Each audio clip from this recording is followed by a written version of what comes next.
Europe 1, 8h35. Thomas Soto. Le retour de Natacha Polony, la revue de presse. Bonjour Natacha. Bonjour Thomas, bonjour Julie et bonjour à tous. Alors ce matin, une de vos journaux, il y a d'abord une couleur. Ils appellent ça bleu corail. En fait, c'est une campagne publicitaire pour un fabricant de portables. Et du coup, les unes du Figaro, du Parisien, de Libération sont sur fond bleu ciel. Alors sur les Échos, il y a un simple cartouche. Visiblement, ils ont refusé la campagne complète. Mais dans Libération, c'est tout le journal. Et du coup, en une, il y a même un petit message d'excuse. Aucune prise de position politique subreptice dans ce choix de couleur. Oui, ça c'est seulement l'artillerie lourde de la publicité. Alors, on en parlait avec Axel, c'est pour Samsung en l'occurrence. Voilà, mais au milieu du bleu, il y a quand même des titres. Donc ça donne Donald Trump assez souvent. Les Échos, premier mois sous haute tension pour Trump. Le Figaro, un mois après, Trump dans les tempêtes. Le Monde, Trump, l'adhésion sans faille de son électorat. Et puis plus près de nous, Libération, Mélenchon-Hamon, ils se disent non. On commence avec la disparition de Xavier Belin. Oui, il y a d'abord les réactions politiques, élogieuses forcément, celles de François Hollande, d'Emmanuel Macron, de François Fillon. Quand on dirige la FNSEA, on est influent auprès de tous les partis de gouvernement. Le Parisien parle de l'homme, de son histoire, lui qui avait dû reprendre à 17 ans l'exploitation familiale après le décès de son père. Mais il parle aussi de sa multinationale, Avril. Alors le Parisien cite le discours, la défense d'une agriculture à taille humaine, la critique d'un système où l'on importe de l'Union européenne 40% des poulets consommés en France, l'Allemagne qui emploie massivement des salariés détachés. Mais le Parisien ne rappelle pas que sa multinationale importait récemment du poulet brésilien bas de gamme. Le Figaro publie aussi sur son site une tribune qu'il venait d'envoyer, une charge contre un système dans lequel, sur 100 € d'achats alimentaires, 8 seulement reviennent aux producteurs. Alors le Figaro publie aussi un peu plus loin un article sur ces sucres ajoutés qui polluent notre alimentation et qu'on retrouve dans n'importe quel produit agroalimentaire, les escalopes cordon bleu, les biscottes, les yaourts aromatisés. Le sucre, ingrédient quasi magique, nous dit le Figaro, qui permet d'atteindre ce que les industriels appellent le point de félicité, le goût sensoriel optimal. Et puis dans le Parisien, c'est un article sur le plan de formation lancé par McDonald's en association avec les régions parce que l'enseigne emploie 74 000 personnes en France.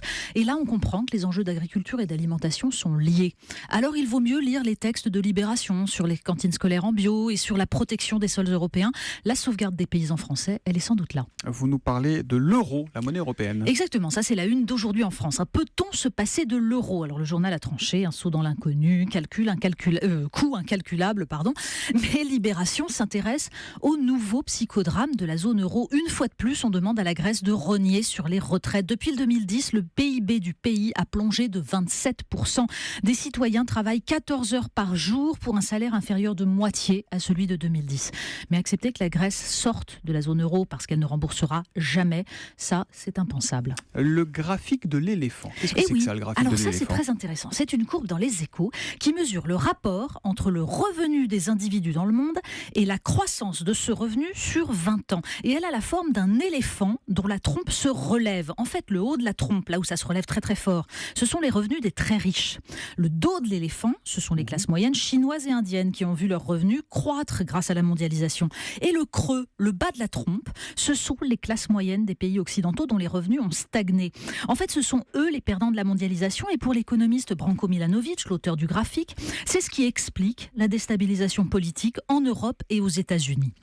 Alors vous ajoutez l'article de Slate sur l'historien américain Christopher Lasch qui avait théorisé ce qu'il appelait la révolte des élites qui se détachent des peuples et on comprend ce qui se joue dans cette campagne présidentielle. Vous prendrez bien un petit yaourt, Natacha ? On parle de Vermeer.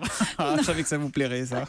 Justement, alors on va retrouver un peu de beauté, un peu de sérénité. La presse célèbre ce matin l'exposition Vermeer au Louvre. Mais figurez-vous que dans le Parisien, Yves Jéglé se demande justement si la publicité, la fameuse publicité pour la laitière, n'a pas édulcoré la puissance du célèbre tableau. Eh bien non, nous dit-il. Il décrit l'érotisme délicatement suggéré, les formes pleines, le geste ancestral. La puissance du tableau est encore hypnotique. Et puis si la laitière a fait quelque chose de bien, c'est de faire connaître Vermeer à des millions de personnes, finalement. Il faut relever le côté positif.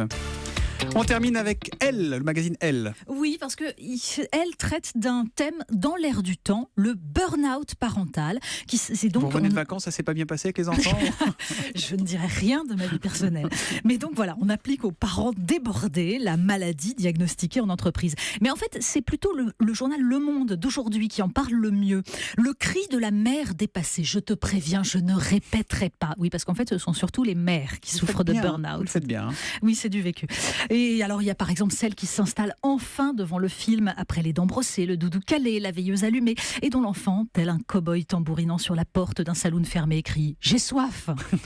Ou alors celle qui, au moment où elle se dirige vers l'ascenseur, un cartable dans une main, un enfant dans l'autre, entend « Au fait, j'ai piscine !» Alors, on aura une petite pensée pour tous ceux qui sont encore en vacances. Profitez-en. Et puis pour les autres, courage. Bon, les enfants, laissez maman Natacha tranquille ce soir. Elle a du mal à revenir de vacances. Elle est un peu en surchauffe déjà. C'était bien les vacances. Et ben c'est fini. Vous revenez nous voir demain matin à 8h30. À demain, Natacha. À demain.